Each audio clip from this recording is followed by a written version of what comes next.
Yang kedua adalah tangguh di dalam memegang kebenaran. Ini diantaranya ini. Tangguh dalam memegang kebenaran. Sabar dan menghadap ujian dan cobaan. Maka oleh sebab itu para sahabat Rasulullah SAW, betapa beratnya tantangan mereka temui dalam dakwah. Tidak bergeser tumit mereka sekalipun dari menetapkan istiqomah di atas kebenaran. Bagaimana perjuangan kalau kita lihat Bilal bin Rabah yang disiksa, Ammar bin Yasir. Kemudian bagaimana sahabat 3 tahun dibaikot oleh orang kafir Quraisy. Tidak boleh jual beli, tidak boleh bantu, tidak apa-apa. Dibaikot secara total. Setetes air pun tidak ada mereka berikan.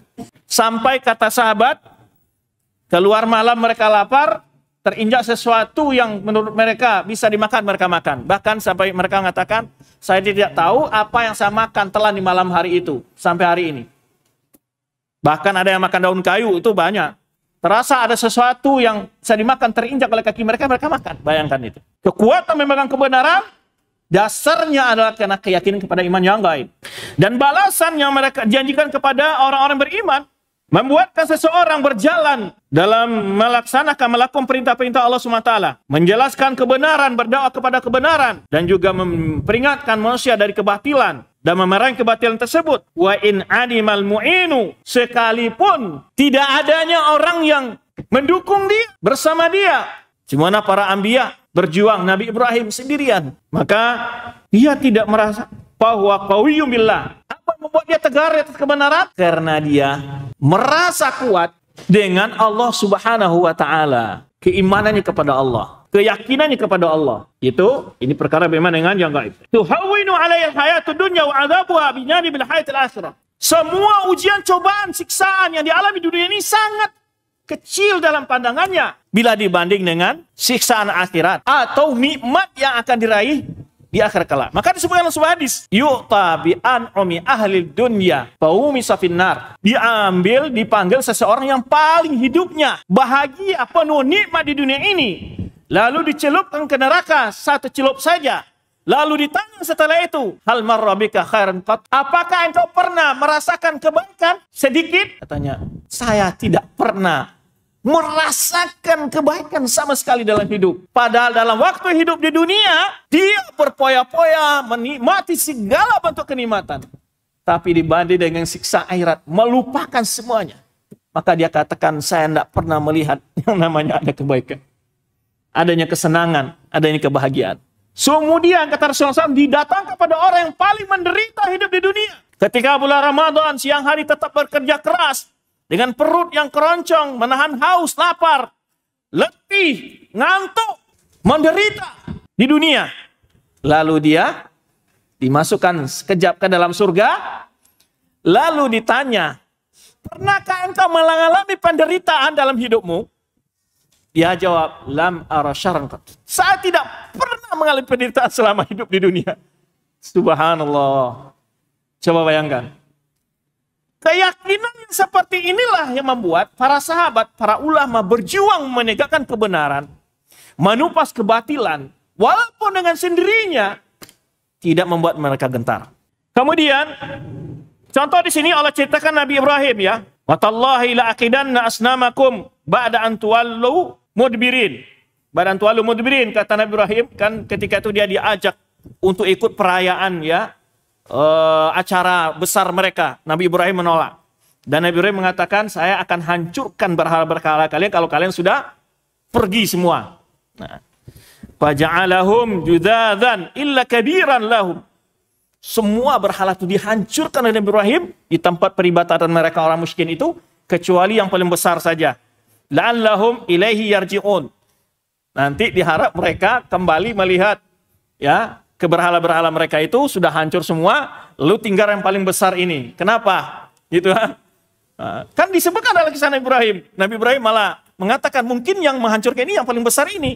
Ya, dia cemburu pada yang kecil-kecil juga kalian kasih makan, kalian sembah juga. Kenapa tidak dia saja kan gitu? Fasalul kabirahum in kanu yantiqun. Tanya yang paling besar kalau dia bisa bicara. Lalu dia jawab, gimana Ibrahim kamu suruh kami menanya kepada berhala? Mana bisa bicara dia? Allah. Kok Tuhan kalian nggak bisa, kalian menyembah sesuatu yang tidak melihat, tidak mendengar, lalu kalian sempat. Apa yang dapat diberikan buat kalian? Kan gitu. Demikian pula kama akhbara an sahati Fir'aun lamma amanu kaifa istahanu bi ta'dhib Fir'aun. Demikian pula kisah tentang para penyihir Fir'aun ketika Nabi Musa ditantang dengan penyihir-penyihir oleh kaum Fir'aun. Akhirnya setelah itu telah terjadi mukjizat Nabi Musa memakan semua ular yang dilemparkan oleh tukang sihir itu beriman. Nah, akhirnya Fir'aun akan mengancam, saya akan penggal lahirkan kalian, saya akan salib semua, kata Fir'aun. Siksa, yang pembunuhan yang sadis. Apa kata jawaban dari orang telah beriman kepada Nabi Musa ini? Tidak diperdulikan kata-kata Fir'aun itu. Menganggap remeh dan enteng sisaan Fir'aun tersebut. Faja'ala, kata Allah Subhanahu wa taala memberitakan, qalu inna ila rabbina munqalibun. Ya. Wa ma tanqimu minna illa an amanna bi ayati rabbina lamma ja'atna. Rabbana afriq alaina sabran wa tawaffana muslimin. Apa jawaban orang-orang penyihir yang telah beriman itu? Sungguhnya kami kembali kepada Rabb kami. Ya, engkau membunuh kami, menghabisi kami. Kami tidak merasa terancam dengan perbuatanmu Fir'aun. Kami tetap akan kembali kepada Rabb kami. Ya, bunuh atau tidak dibunuh, kami tetap akan kembali kepada Rabb kami. Ya, in qalu inna ila rabbina munqalibun. Engkau tidaklah membalas dendam, matangkimu minna, kalian membenci kami, kecuali kami beriman, karena kami beriman dengan ayat-ayat Rabb kami. Tatkala datang ayat itu kepada kami. Kemudian mereka memohon, ya Allah, tolong afriq alaina sabran. Ya Allah, beri kesabaran kepada kami dalam menghadapi apa? Siksaan dan ancaman Fir'aun tersebut. Wa tawaffana muslimin, dan wafatlah kami dalam keadaan beragama Islam. Ini dalil juga. Wa tawaffana muslimin, berarti agama yang dibawa Nabi Musa agama apa? Islam. Maka pernah kita jelaskan kata-kata Islam itu maknanya dua. Islam adalah agama semua nabi, dan Islam juga berarti agama di saat nabi tertentu yang diutus. Jadi ketika Nabi Muhammad sudah diutus, maka kalimat Islam itu hanya agama yang dibawa Nabi Muhammad SAW. Tetapi semua nabi mengajak dalam dakwanya agar orang beragama Islam. Inna dina indallahi Islam. Sungguhnya agama Allah itu hanya Islam. Dan juga dalam sabda Rasulullah SAW kan, nahnu ma'asyal anbiya ikhwatul lil allat. Dinuna wahid, ya, wa syara'ina syatta. Wa aba ummahatuna syatta.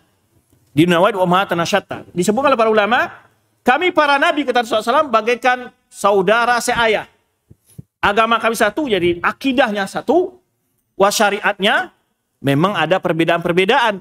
Likulin ja'alna minkum syira'atan minhaja. Kata Allah SWT, masing-masing nabi punya syariat tertentu, tapi masalah akidah, beriman kepada Allah, beriman kepada malaikat, beriman kepada kitab suci, beriman kepada rasul, beriman kepada hari akhir, beriman kepada tadi, semua nabi membawa ajaran ini. Cuman perbedaan pemanya dalam sholat, ada perbedaan, tapi semua mereka melaksanakan sholat, juga perintah sholat. Ya, baik Nabi Musa, Nabi Isa menyuruh umatnya sholat, tapi kiblatnya, prakteknya berbeda, kaifiannya ada berbeda. Puasa demikian pula. Karena Allah sebutkan, kama kutiba alal ladzina min qablikum. Sebenarnya puasa ini sudah diwajibkan pada umat sebelum kalian. Tapi kan perbedaan di antara seperti umat Bani Israel, mereka puasanya kalau sudah ketiduran di malam hari nggak boleh lagi makan, harus sambung besok, kan gitu.